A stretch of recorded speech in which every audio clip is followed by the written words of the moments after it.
There are settings on your phone right now that you have never touched. You turned them on years ago, or they came on by default, and you have not thought about them since. They are running constantly. They are broadcasting information about you. And in 2026, both the FBI and the NSA have issued formal public warnings saying you should turn them off, not as a theoretical future precaution, but as an immediate action you should take today. This video covers 5 specific settings. 2 of them are the ones the NSA specifically called out in a May 2026 advisory. 2 of them are the centerpiece of the FBI's April 2026 public service announcement. And one of them is the setting that connects everything. The one that makes your phone exploitable by attackers you will never see, through apps you trust, from distance you would not believe. By the end of this video, you will know exactly which settings to change, where to find them on both iPhone and Android, and why the FBI and NSA are issuing these warnings now rather than 5 years ago when the threats first emerged. The answer to that last question is the most important part of the story. The threats themselves are not entirely new. What is new is who is using them, how systematically they are being deployed, and the scale of what has already been collected. Walk into any airport terminal, hotel lobby, or coffee shop and glance at your phone. If your Wi-Fi is on, it is quietly scanning for networks. Not just scanning, actively searching. Broadcasting a list of the network names, the SSIDs, of every Wi-Fi network you have ever connected to, hoping to find a match. This behavior is called probe requests, and it is how Wi-Fi networks are supposed to work, but it creates a specific and exploitable vulnerability. Anyone within Wi-Fi range of your phone can listen to those probe requests and learn the names of every network you have connected to in your history. A home network name, work network name, your parents' house, the hotel you stayed at 6 months ago, the coffee shop you go to every morning. The NSA's May 2026 advisory specifically called out Wi-Fi as a setting that enables tracking and interception on public networks. The advisory stated that convenience features tied to location, including background network scanning, can function as surveillance vectors. The attack that makes this dangerous is called an evil twin attack. An attacker sets up a Wi-Fi access point with the same name as a network your phone is looking for. Your phone, seeing the familiar network name, connects automatically. You do not receive any prompt asking you to confirm the connection. Your phone trusts the name and connects. And now all of your unencrypted internet traffic, everything not going through HTTPS, which is less traffic than you might think, is visible to the attacker. And in some configurations, even HTTPS traffic can be downgraded or manipulated. Evil twin attacks have gone from theoretical demonstrations at security conferences to documented exploitation techniques used in organized crime operations, targeting business travelers and government employees specifically. Business travelers in airports and hotels are among the highest value targets because the information flowing through their phones, email attachments, VPN credentials, calendar details, has real commercial value. The fix has 2 parts. The first part is turning off auto-join for public networks. On iPhone, Settings, Wi-Fi, tap the information icon next to any public network, turn off auto-join. For networks you have already joined and do not need, tap Forget this network. For all new networks, there is a setting under Settings, Wi-Fi, called Ask to join networks. Set this to Ask or Notify rather than Automatic. On Android, Settings, Network and Internet, Wi-Fi, Wi-Fi Preferences. Turn off Connect to public networks or Auto Connect. The second part is turning off Wi-Fi entirely when you are in public spaces where you are not actively using it. Your phone's Wi-Fi scanning happens even when you are not connected to a network. It is looking for networks to connect to. Turning Wi-Fi off when you leave the house eliminates the probe requests that broadcast your network history to everyone within range. The objection most people have to this advice is that turning off Wi-Fi means using more mobile data. That objection is correct. The counter-argument is that your mobile data connection is, by default, significantly more secure than an untrusted public Wi-Fi connection, especially in the context of evil twin attacks that are specifically designed to intercept Wi-Fi traffic. The NSA's May 2026 advisory covered Bluetooth alongside Wi-Fi, and the concerns are related but distinct. Bluetooth, like Wi-Fi, broadcasts identifying information when it is on. The broadcast radius is smaller, typically up to 30 feet for classic Bluetooth, up to 800 feet for Bluetooth 5. 0 in some configurations, but the security implications are different because Bluetooth operates at closer range and is used for device pairing rather than network connection. The most immediate documented threat from always-on Bluetooth is Bluetooth device fingerprinting. When your phone is advertising its Bluetooth presence, it broadcasts a MAC address, a hardware identifier for your Bluetooth radio. In theory, modern phones randomize Bluetooth MAC addresses to prevent tracking. In practice, the randomization has documented flaws that researchers have demonstrated allow persistent device tracking even with randomization enabled. The more significant threat is Bluetooth protocol vulnerabilities. The history of Bluetooth security is long and consistently problematic. Bluebugging, bluejacking, blueborn, bias, knob, and bracktooth are all documented. Bluetooth attack techniques that have required patches across iPhone and Android platforms. Some of these vulnerabilities allow an attacker within Bluetooth range to execute code on your device without any interaction from you, without you accepting a pairing request, without you clicking anything, without any visible indication that an attack is occurring. The NSA's specific warning about Bluetooth stated that even when Bluetooth is paired with trusted devices, the radio stays active and continues to scan for other devices, creating a persistent attack surface. The advisory recommended turning Bluetooth off when not actively using a Bluetooth device. The objection to this is more significant than the Wi-Fi objection. People use Bluetooth constantly. Wireless earbuds, car audio, smartwatches, fitness trackers. For many people, turning off Bluetooth when not in use would mean turning it on and off multiple times per day.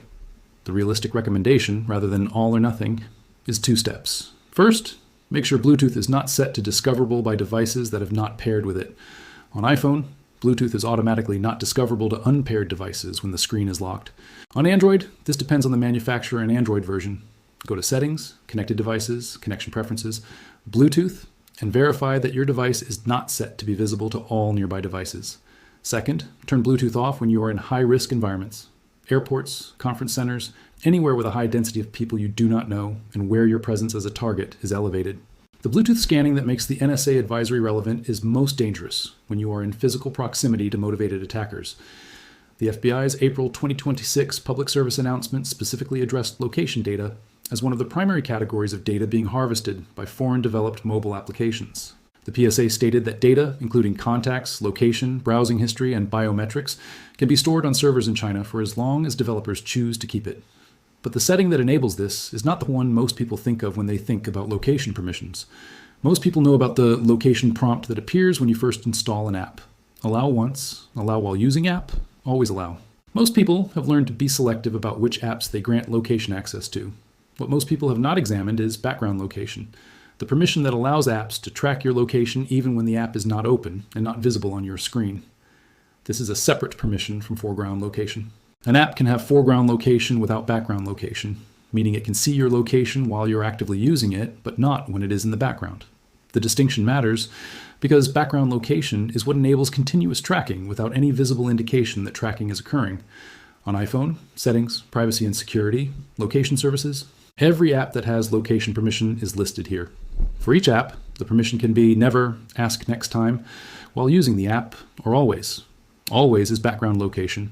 Review every app with always permission and ask whether that specific app actually needs to know your location when you are not actively using it. Navigation apps need it, ride-sharing apps need it, a flashlight app, a calculator app, a recipe app. These do not need it and should never have it. On Android, Settings, Location, App Permissions. Look for apps with all the time permission. This is the equivalent of always on iPhone. The same audit applies. Be deliberate about which apps actually have a use case for continuous background location access. The secondary setting to address is precise location versus approximate location. Both iPhone and Android allow granting approximate location, an area of several miles, rather than precise GPS coordinates. For many use cases, approximate location is sufficient. A weather app does not need your precise GPS coordinates to give you a weather forecast. A restaurant recommendation app does not need precise coordinates to show you restaurants near your neighborhood. Downgrading location, permission from precise to approximate for apps that do not need your exact position reduces the granularity of tracking that those apps can perform. The core of the FBI's April 2026 PSA was the foreign developed app concern. The Bureau stated explicitly that Chinese national security laws require developers to share data with the Chinese government on demand, and that many of the most downloaded apps in the United States are developed and maintained by companies headquartered in China. The FBI did not publish a list of specific apps. That omission is deliberate. The threat landscape changes faster than any published list can be maintained, and a list would create false security for users who checked their apps against it and found none matched. The PSA instead focused on behaviors and permissions. The permissions the FBI specifically called out as concerning: access to contacts, access to location history, access to camera, access to microphone, access to photos and media, and access to device identifiers. These are the permissions that, when granted to an app that shares data with foreign government-connected servers, create the specific intelligence gathering risk the PSA describes. The practical audit has 3 steps. The first step is identifying which apps on your phone have origins that make the FBI's concern applicable. This requires some research. The App Store and Google Play both list the developer name for each app. Searching the developer name typically reveals the company's country of origin. This is not always obvious. Many Chinese-developed apps are published under holding company names that do not make the Chinese connection apparent. Security researchers at institutions including Georgia Tech and Northeastern University have published analyses of App Store listings that identify the developer geography behind popular apps. The second step is auditing what permissions those apps have. On iPhone, Settings, Privacy, and Security shows a category-by-category view of which apps have which permissions. Every category, camera, microphone, contacts, photos, location, Bluetooth, shows which apps have been granted access. On Android, Settings, Privacy, Permission Manager provides the same category view. The third step is the hard part, deciding what to do. The FBI's guidance was direct: disable unnecessary data sharing and delete apps you do not need. If a game you play occasionally has access to your contacts and your microphone and your location and your photos, and many do, the alternative for users who want to continue using specific apps while reducing their data exposure, use them through a web browser rather than a native app. The web version of most social media platforms, shopping services, and entertainment apps has access to fewer device permissions than the native app. A website cannot access your contacts or your microphone without an explicit prompt in your browser. A native app, if you have previously granted permissions, can access them continuously. This is the setting most people have never heard of, and it is the one that makes every other data collection more valuable to the people collecting it. Both iPhone and Android have a device-level advertising identifier. On iPhone, it is called the IDFA, Identifier for Advertisers. On Android, it is called the GAID, Google Advertising ID. The purpose of these identifiers is to allow advertisers and app developers to link behavior across different apps and over time, creating a persistent behavioral profile that is tied to your device rather than to any specific account. When App A and App B both have your advertising ID, they can share data about your behavior and combine it into a single profile. App A knows you searched for health information at 11 p.m. App B knows you bought medication at a pharmacy. The advertising ID links these 2 data points from 2 different apps into a single profile that contains both, even though you never gave either app permission to share data with the other. This is the connecting mechanism that makes the FBI's concern about foreign-developed apps most acute. A Chinese-developed app that has location permission, advertising ID access, and contact access is not just collecting data from its own app. It is potentially contributing data to a profile that is connected to data from every other app on your phone that has the same advertising ID. On iPhone, Settings, Privacy and Security, Tracking. Allow apps to request to track. Turn this off. This prevents apps from accessing the IDFA. Additionally, Settings, Privacy and Security, Apple Advertising, Personalized Ads. Turn this off to reduce Apple's own use of your behavior for advertising targeting. These are 2 separate settings that address different advertising tracking mechanisms. On Android, Settings, Privacy, Ads, Delete Advertising ID. On older Android versions, this may be under Settings, Google, Ads, Delete Advertising ID, or Opt out of ads. Personalization. Deleting the advertising ID on Android is different from just opting out. Deletion creates a new random ID rather than giving advertisers a persistent opt-out signal, which is more protective. The advertising ID is the silent connection that most privacy discussions miss. People focus on individual app permissions, location, contacts, camera. They do not focus on the cross-app linkage that the advertising ID enables. Disabling it reduces the ability of any data collected from your apps to be cross-referenced with data from other apps, making the individual data points less useful for profiling, even when collection cannot be entirely prevented. The FBI's April 2026 PSA and the NSA's May 2026 advisory are unusual in their directness. U.S. government agencies typically issue security guidance in cautious, qualified language that stops short of specific recommendations for consumer behavior. The April and May 2026 warnings are more direct than most, naming specific countries, describing specific mechanisms, recommending specific actions. Understanding why these warnings landed in April and May 2026 requires knowing what they are not saying publicly. The warnings do not name specific apps. The FBI's PSA explicitly states that data security risks are not specific to only mobile apps or those which are foreign developed. This is legal and diplomatic language that avoids the appearance of targeting specific companies while still conveying the concern. The warnings do not quantify the data collection that has already occurred. Multiple U.S. government investigations have found that data collected by foreign developed apps, location history, contact networks, device identifiers, has already been purchased through commercial data brokers by parties connected to foreign intelligence services. The scale of what has already been collected is classified. The warnings are issued in the context of a data collection problem that is already years advanced, not one that is just beginning. The warnings do not tell you that following their advice makes you safe. Disabling auto-join Wi-Fi, turning off Bluetooth when not in use, revoking unnecessary app permissions, deleting your advertising ID, these reduce your exposure. They do not eliminate it. Apps you have already granted permissions to may have already collected data that cannot be uncollected. Networks you have already connected to have already seen your device. The advertising ID you delete today has already been used to build profiles from your historical behavior. The action recommended is still worth taking. Reducing ongoing collection is better than not reducing it, but the honest context is that these warnings arrive years into a data collection ecosystem that has already captured substantial behavioral data from hundreds of millions of smartphone users. Here is the consolidated list of what to do in the order that has the highest impact first. Step 1. Delete your advertising ID. On iPhone, Settings, Privacy and Security, Tracking, turn off Allow Apps to request to track. On Android, Settings, Privacy, Ads, delete advertising ID. This is the highest priority action because it disrupts the cross-app profiling mechanism even if other data collection continues. Step 2, audit location permissions, Settings, Privacy and Security, Location services on iPhone, Settings, Location, App permissions on Android, change every app from always to while using or never. Change precise location to approximate location for apps that do not need your exact position. The goal is no app with always location access unless it genuinely needs it. Step 3. Review foreign developed apps and their permissions. Identify which apps on your phone have Chinese or other foreign government risk developer origins. For each one, review what permissions it holds. Contacts, camera, microphone, photos, location. Revoke permissions it does not need for its core function. Consider deleting apps you use infrequently if they have broad permissions. Step 4. Turn off Wi-Fi auto-join for public networks. Settings, Wi-Fi, set, ask to join networks to ask or notify on iPhone. Turn off auto-connect to open networks on Android. Forget public network profiles that you connected to in the past and do not need. Step 5. Set Bluetooth to not discoverable when not pairing.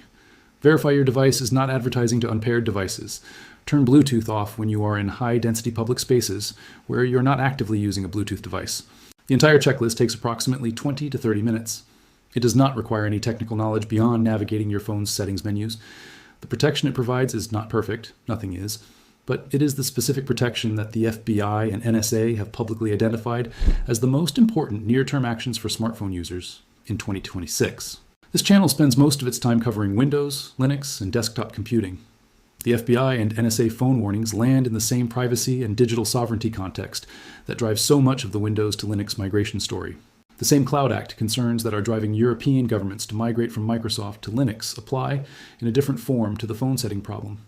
The concern in both cases is that digital infrastructure controlled by companies subject to foreign government legal authority creates data access risks that the user cannot control through settings alone. France mandated Linux migration partly because Microsoft cannot guarantee that European government data is protected from US government access requests. The FBI warned about foreign developed phone apps because Chinese national security laws cannot be overridden by the privacy settings inside the apps. The structural issue is the same. When your digital infrastructure is controlled by an entity subject to a foreign government's legal authority, that foreign government's access to your data is ultimately determined by law, not by settings. The settings you change reduce what is collected. They do not determine what law enforcement or national security agencies in the developer's country can compel the developer to provide from what has already been collected. This is why the FBI and NSA warnings recommend deleting apps from foreign developed sources rather than just adjusting their permissions. The permissions limit what is collected going forward. Deletion addresses the ongoing relationship with an infrastructure that may already be subject to foreign government access demands. For the users who take the Linux and open source path on their desktop and laptop computers, the path driven by exactly these concerns about platform control and data sovereignty, the phone settings audit is the complementary action on the other device they carry everywhere. The most private desktop computing setup is undermined by a phone that broadcasts your location to apps developed in countries with mandatory data sharing laws. Both problems are addressable. Neither is fully solvable with settings alone. But the settings are the available action, and the FBI and NSA have now said publicly what security researchers have been saying for years. Take the available action. Turn off the settings. Review the permissions. Delete the advertising ID. Do it today, not after you finish the next thing on your list. The data that would be collected between now and when you get around to it is data that cannot be uncollected. Script for hardware report. YouTube channel. Topic: FBI warning phone settings. 2026. Wi-Fi, Bluetooth, location, advertising ID, foreign apps. Approximately 4,000 words.